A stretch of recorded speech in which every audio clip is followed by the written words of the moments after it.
गणनायकाय गणदैवताय गणाध्यक्षाय धीमहि गुणशरीराय गुणमण्डिताय गुणेशानाय धीमहि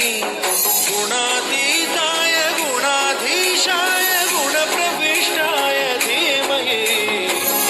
एकदन्ताय वक्रतुण्डाय गौरीतनयाय धीमहि गजेशानाय भालचन्द्राय श्रीगणेशाय धीमहि एकदन्ताय वक्रतुण्डाय गौरीतनयाय धीमहि गजेशानाय भालचन्द्राय श्रीगणेशाय धीमहि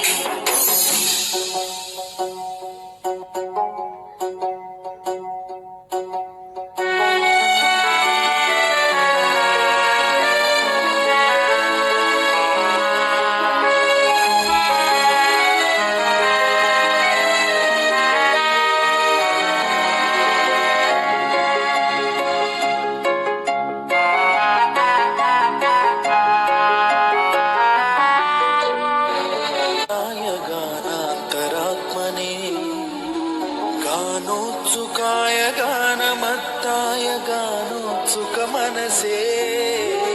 गुरुपूजिताय गुरुदैवताय गुरुकुलस्थायिने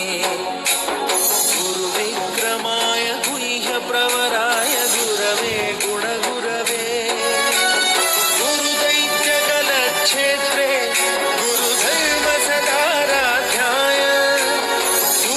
Please do like, share and subscribe to My Crazy World.